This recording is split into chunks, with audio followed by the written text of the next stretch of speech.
Today our topic is periodic trends in physical properties, in which we are going to discuss about electron affinity. The electron affinity is the energy released or absorbed. इसमें energy release भी हो रही है और absorb भी होगी when an electron is added to a gaseous atom to form a negative ion. जब किसी एटम में इलेक्ट्रॉन को ऐड किया जाता है या तो एनर्जी रिलीज होगी या फिर एनर्जी अब्जॉर्ब होगी। इस प्रोसेस को हम कहते हैं इलेक्ट्रॉन अफिनिटी। इलेक्ट्रॉन अफिनिटी जो है ये एक्सोथर्मिक प्रोसेस भी है और एंडोथर्मिक प्रोसेस पे। हम एक एग्जांपल देख लेते हैं। फ्लोरीन फ्लोरीन में जब हम एक इलेक्ट्रॉन को ऐड करते हैं तो ये फ्लोराइड आयन बना देगा। इस दौरान एनर्जी रिलीज होगी। यहाँ पे जितनी एनर्जी रिलीज हुई है यानी इलेक्ट्रॉन एफिनिटी है, यहाँ पे नेगेटिव का साइन आएगा, इसके साथ negative 337 kilojoule per mole. More than one values of electron affinity की एक से ज्यादा वैल्यूज होती हैं कब?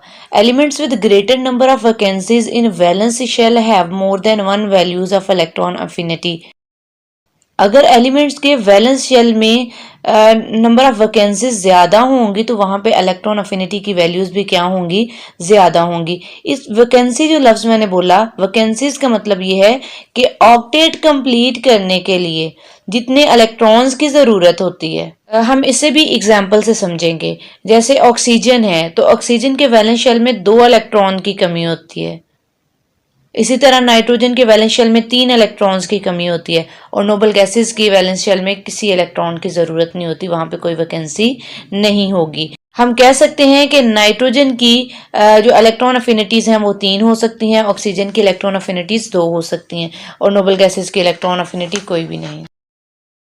हमारे पास एक ऑक्सीजन एटम है, जब इसमें इलेक्ट्रॉन को ऐड किया जाता है तो यहाँ पे जो फर्स्ट एनर्जी है वो एनर्जी रिलीज होगी, उसे कहेंगे electron affinity.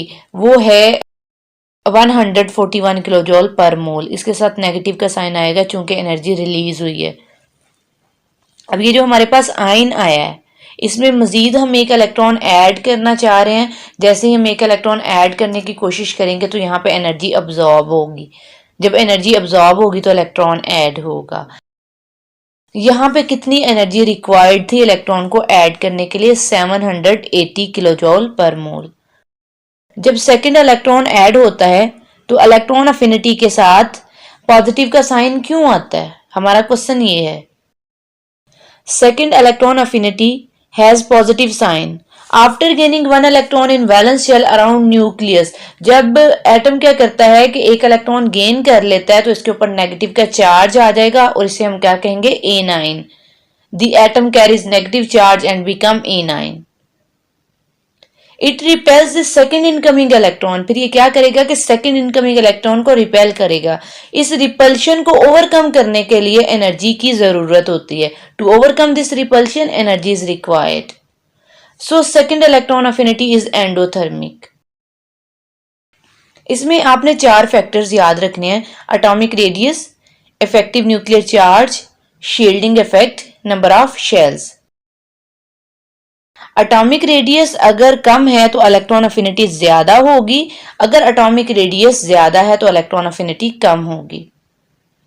Effective nuclear charge अगर ज्यादा है तो इलेक्ट्रॉन अफिनिटी भी ज्यादा होगी, अगर इफेक्टिव न्यूक्लियर चार्ज कम है तो इलेक्ट्रॉन अफिनिटी भी कम होगी। अगर शील्डिंग इफेक्ट ज्यादा है तो इलेक्ट्रॉन अफिनिटी कम होगी, अगर शील्डिंग इफेक्ट कम है तो इलेक्ट्रॉन अफिनिटी ज्यादा होगी। अगर नंबर ऑफ शेल्स कम है तो इलेक्ट्रॉन अफिनिटी ज्यादा होगी, अगर नंबर ऑफ शेल्स ज्यादा हैं तो इलेक्ट्रॉन अफिनिटी क्या होगी? कम होगी। अब हम देख लेते हैं कि पीरियड्स में इलेक्ट्रॉन अफिनिटी ज्यादा है या कम और ग्रुप्स में इसका क्या रोल है। सबसे पहले हम देख लेते हैं पीरियड्स में। अगर हम पीरियड्स की बात करें तो पीरियड्स में हम मूव करते हैं फ्रॉम लेफ्ट टू राइट। तो जब हम लेफ्ट टू राइट मूव करते हैं नंबर ऑफ शेल्स कांस्टेंट रहते हैं, number of shells remains constant. जब नंबर ऑफ शेल्स कांस्टेंट है तो शील्डिंग इफेक्ट भी कांस्टेंट ही रहेगा, लेकिन इफेक्टिव न्यूक्लियर चार्ज इंक्रीज होता है। एटॉमिक रेडियस डिक्रीज, तो इलेक्ट्रॉन न्यूक्लियस के करीब होंगे तो एक्स्ट्रा इलेक्ट्रॉन को ऐड करना आसान हो जाएगा। लिहाजा हम कहते हैं इलेक्ट्रॉन अफिनिटी क्या होगी, इंक्रीज होगी। अब हम ग्रुप्स में बात कर लेते हैं कि ग्रुप्स में इलेक्ट्रॉन अफिनिटी ज्यादा होती है या कम होती है। ग्रुप्स में नंबर ऑफ शेल्स इंक्रीज होते हैं। अगर नंबर ऑफ शेल्स इंक्रीज हो रहे हैं तो शील्डिंग इफेक्ट भी इंक्रीज होगा। इफेक्टिव न्यूक्लियर चार्ज डिक्रीज होता है।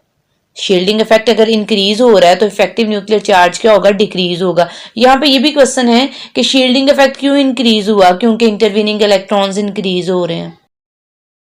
इफेक्टिव न्यूक्लियर चार्ज यहाँ पे डिक्रीज होता है, एटॉमिक रेडियस फिर क्या होगा, इंक्रीज होगा। इलेक्ट्रॉन अफिनिटी क्या है, डिक्रीज।